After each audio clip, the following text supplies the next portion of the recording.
दोस्तों अगर अभी तक आपने गुल्ली बुल्ली इन नागलों के बाकी सारे पार्ट्स नहीं देखे हैं तो पहले आप जाकर उसे देखिए, वरना ये स्टोरी आपको बिल्कुल भी समझ में नहीं आएगी। पिछली वीडियो में आपने देखा था कि इन लोगों को काफी जोड़ों की भूख लग जाती है, तभी अज्जू भाई रेड क्रिमिनल और येलो क्रिमिनल कुछ खाने की चीज ढूंढने के लिए आगे की तरफ चले जाते हैं और उन लोगों के यहाँ से जाते ही इन लोगों को नींद आ जाती है और बुल्ली सो ही रहा होता है कि तभी अचानक से बुल्ली उठ जाता है और बुल्ली अपने सामने देखकर काफी ज्यादा डर जाता है। बुल्ली देखता है कि बुल्ली के सामने तो 3 मम्मी खड़ी है और अब आगे की स्टोरी देखते हैं। तभी बुल्ली गुल्ली रोड और आलोक को उठा देता है। ये लोग मम्मी को देख ही रहे होते हैं कि तभी मम्मी इन लोगों की तरफ बढ़ने लग जाती है। मम्मी को अपनी तरफ आता देखकर ये लोग भी मम्मी की तरफ दौड़ लगा देते हैं और फिर बुल्ली एक मम्मी को किक मार देता है और उस मम्मी की वजह से दोनों मम्मी भी नीचे गिर जाती है और फिर वो दोनों मम्मी वापस से खड़े होने लग जाती है। और फिर जैसे ही वो दोनों मम्मी खड़ी होती है तभी वो दोनों मम्मी वहां से भागने लग जाती है। तभी गुल्ली वापस से उन लोगों को मारकर नीचे गिरा देता है और फिर ये सारे लोग मिलकर उन तीनों मम्मी की ऐसी की तैसी कर देते हैं। अरे ये क्या, गुल्ली बुल्ली तो काफी गुस्से में लग रहे हैं, लगता है गुल्ली बुल्ली आज मम्मी को नहीं छोड़ने वाले हैं। तभी कुछ देर बाद अज्जू भाई रेड क्रिमिनल और येलो क्रिमिनल इन लोगों के पास आ जाते हैं। तभी अज्जू भाई इन लोगों से कहते हैं कि हम लोगों को कुछ भी खाने का चीज नहीं मिला, इसीलिए हम लोग वापस आ गए, लेकिन ये तुम लोग किसे मारने में लगे हुए हो। तभी आलोक अज्जू भाई से कहता है कि अज्जू भाई ये तीनों मम्मी हैं, अभी आप लोगों के यहाँ से जाने के बाद हम लोग सो रहे थे, तभी ये तीनों मम्मी हम लोगों के पास आ गई और ये तीनों मम्मी हम लोगों की तरफ आ रही थी। तभी हम लोगों को काफी गुस्सा आ गया और फिर हम लोगों ने मिलकर इन तीनों मम्मी को कूट दिया और मार खाने के बाद ये तीनों मम्मी की ये हालत हो गई। तभी अज्जू भाई आलोक से कहते हैं कि अच्छा हुआ मैं उस टाइम यहाँ पे नहीं था, नहीं तो मैं इन तीनों मम्मी को मार मार कर इन तीनों मम्मी की हड्डी पसली एक कर देता। अज्जू भाई इतना कह ही रहे होते हैं कि तभी ये तीनों मम्मी जमीन के अंदर जाने लग जाती है। मम्मी को जमीन के अंदर जाता देखकर ये लोग काफी ज्यादा डर चुके हैं और इन लोगों को समझ में नहीं आ रहा है कि ये सब क्या हो रहा है। तभी बुल्ली इन लोगों से कहता है अरे ये क्या, ये तीनों मम्मी तो जमीन के अंदर चली गई, मुझे कुछ भी समझ में नहीं आ रहा है कि ये सब क्या हो रहा है।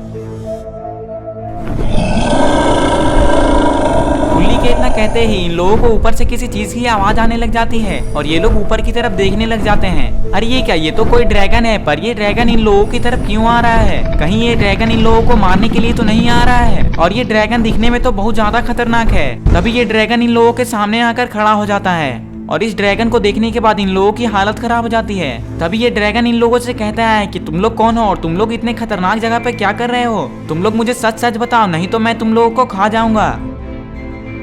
तभी बुल्ली उस ड्रैगन से कहता है कि मैं तुम्हें सारी बातें बताता हूँ, तुम हम लोगों को मत खाना। और फिर कुछ देर बाद बुल्ली उसे सारी बातें बता देता है। तभी वो ड्रैगन कहता है कि अगर ऐसी बात है तो मैं तुम लोगों को नहीं खाऊंगा, आओ मैं तुम लोगों की मदद कर देता हूँ, तुम लोग मेरे ऊपर बैठ जाओ, मैं तुम लोगों को आगे पहुँचा देता हूँ। और फिर ये सारे लोग उस ड्रैगन के ऊपर बैठ जाते हैं और ये ड्रैगन उड़ने लग जाता है।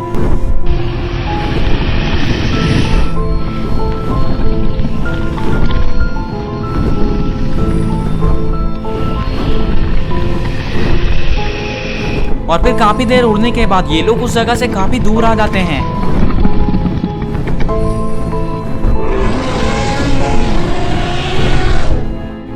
और फिर कुछ देर में ये ड्रैगन नीचे उतर जाता है, पता नहीं ये ड्रैगन इन लोगों को कहां लेकर आया है।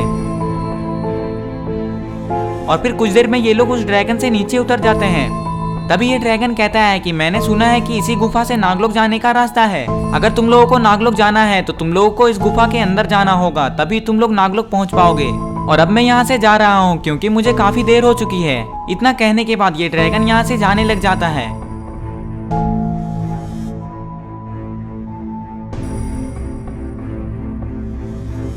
उस ड्रैगन के यहाँ से जाने के बाद ये लोग उस गुफा की तरफ देखने लग जाते हैं। अरे ये क्या, ये गुफा तो देखने में काफी पुरानी लग रही है, पता नहीं इस गुफा के अंदर क्या होगा, कहीं ये लोग इस गुफा के अंदर जाकर फंस तो नहीं जाएंगे। और फिर कुछ देर बाद ये लोग धीरे धीरे उस गुफा के अंदर जाने लग जाते हैं। इन लोगों को काफी डर भी लग रहा है, फिर भी ये लोग उस गुफा के अंदर जा रहे हैं।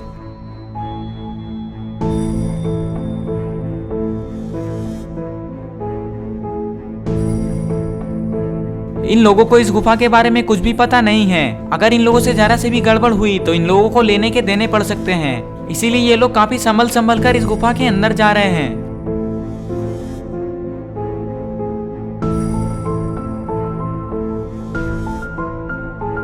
ये लोग आगे की तरफ जा ही रहे होते हैं कि तभी इन लोगों को आगे का रास्ता काफी अजीब लगता है और ये लोग उसी जगह पर रुक जाते हैं।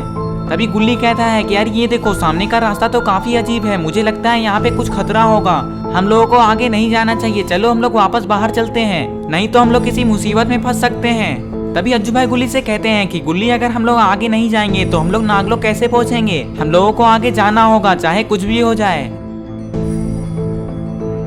अज्जू भाई की बात सुनते ही ये लोग आगे जाने लग जाते हैं और जैसे ही इन लोगों का पैर चमकीले पत्थर पे आता है तभी इन लोगों को पीछे से कुछ आवाज आती है। अरे ये क्या, गुफा का रास्ता तो पूरी तरीके से बंद हो चुका है, पता नहीं ये लोग अब बाहर कैसे जाएंगे। तभी इन लोगों को गुफा के दूसरे साइड से भी आवाज आती है और ये लोग उस तरफ देखने लग जाते हैं। तभी इन लोगों को समझ में आ जाता है कि गुफा के दूसरे साइड का भी रास्ता बंद होने वाला है और ये लोग दौड़ते हुए आगे की तरफ आ जाते हैं। ये लोग गुफा के इस साइड आ गए लेकिन अज्जू भाई का पैर फिसल गया और अज्जू भाई उसी जगह पर गिर गए और अज्जू भाई तो दोबारा उठ भी नहीं रहे हैं। एक साइड का तो रास्ता बंद हो चुका है, पर अगर ये भी रास्ता बंद हो गया तो अज्जू भाई गुफा के बीचों बीच फंस जाएंगे और अज्जू भाई यहाँ से कभी भी वापस नहीं निकल पाएंगे और अज्जू भाई वहीं पे मारे जाएंगे। तो अब क्या होगा आगे, क्या अज्जू भाई इस गुफा से बाहर निकल पाएंगे या फिर अज्जू भाई उसी जगह पे मारे जाएंगे, ये सब हम लोग देखेंगे पार्ट 6 में। पार्ट 6 देखने के लिए इस वीडियो को लाइक करें, चैनल को सब्सक्राइब करके बेल आइकन को ऑन नोटिफिकेशन पे ऑन करना ना भूलें। और ये रहे पिछले वीडियो के सारे कमेंट्स, अगर आपका नाम इसमें नहीं आया है तो इस वीडियो के नीचे जाकर कमेंट कर दें।